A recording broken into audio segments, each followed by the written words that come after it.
नमस्कार, मी सुनील मदनुरे. आपण पाहत आहात STV 125 न्यूज चॅनल. तर आज आपण आहोत रामपूर येथे आणि रामपूर येथे आपण पाहणार आहोत हेमाडपंथी मंदिर. 11व्या शतकातील राजा सोमेश्वर द्वितीय यांनी बांधलेले हे हेमाडपंथी मंदिर आहे. आणि हे डिझाईन पहा, याचं कोरीव काम पहा. खूपच सुंदर असं कोरीव काम या ठिकाणी करण्यात आलेलं आहे. आणि आपल्याला ह्याच्यामध्ये खास दिसतं एक जो फूल आहे तो इथून तो कोल्हापूरपर्यंत किंवा सर्व ठिकाणी सारखंच त्या ठिकाणी फूल दिसतं कोरीव कामामध्ये. आणि हे बघा, हे त्याच्यामधली खांब्याची डिझाईन आहे. एवढी सुंदर डिझाईन आहे दगडावरती कोरलेली आणि एकदम ॲक्युरेट साईज आहे त्याची. लाईन लेंथ एकदम करेक्ट आहे. आणि हे त्याचं छत आहे. तर छत पहा कशा पद्धतीचं ह्या ठिकाणी दगडी छत बनवलेलं आहे. आणि हे त्याचे खांब आहेत. खांब जे आहेत खूपच सुंदर पद्धतीनं कोरीव काम करून या ठिकाणी खांब उभारलेले आहेत, बांधलेले आहेत त्यावेळेस. आणि अजूनही एकाही भिंतीला या ठिकाणी चिरा गेलेला नाही. आणि हे पहा कशा पद्धतीनं या ठिकाणी कोरीव काम या ठिकाणी केलेलं आहे. तर आपण पाहू शकता. आणि हा आहे समोरचा द्वार. आणि ही वरची डिझाईन आहे. बघा डिझाईन कोरण्यासाठी किती काळ लागला असेल, कारण हे काम जे आहे तेवढं सोपं नव्हतं. आणि ही आतील महादेवाची पिंड आहे. आणि हे आहेत नंदी महाराज.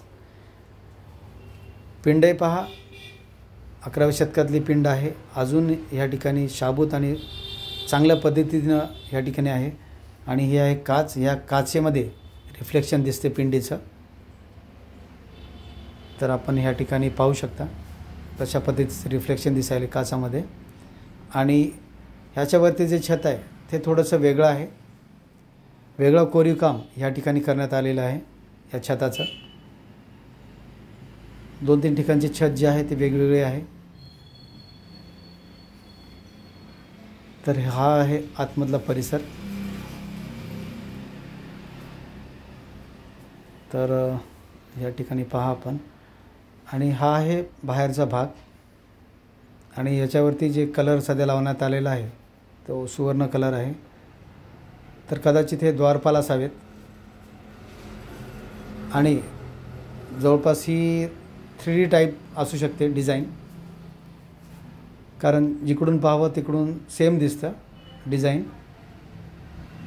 आणि खूप सारा कालावधी या ठिकाणी कोरीव कामास लागला असेल त्यावेळेस. तर पहा, ही दरवाजातली आतमध्ये जाण्यासाठी कोरीव काम या ठिकाणी केलेलं आहे. पहा कशा पद्धतीचं कोरीव काम आहे. वर रामाची मूर्ती आहे. रामाची फोटो आहे वरती. आणि या ठिकाणी महात्मा बसवेश्वरांचा फोटो आहे. आणि हा थोडासा दूरचा व्ह्यू आहे महादेवाच्या पिंडीचा. परत मी आपल्याला अगदी जवळून दाखवायचा प्रयत्न करतो.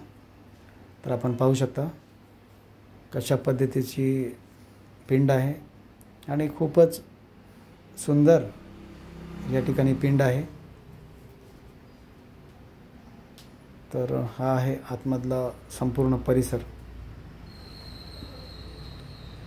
आणि ही आहे हे छत.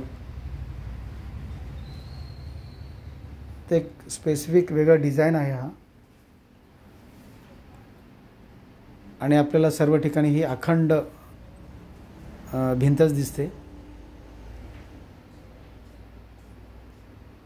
तर पहा आतमधला हा संपूर्ण भाग कसा आहे.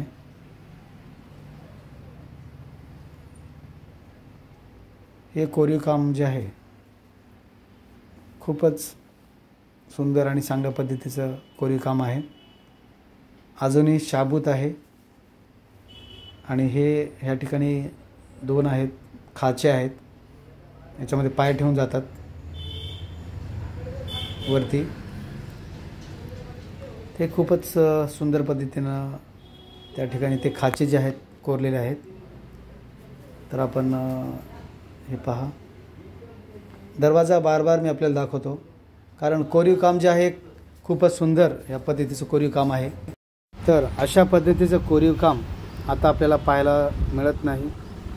मला माहिती नाही आता कलाकार त्या पद्धतीचे आहेत का नाहीत अशा टाईपचे कोरीव काम करण्यासाठी, कारण अशा कोरीव कामासाठी खूप सारे वर्ष लागतात.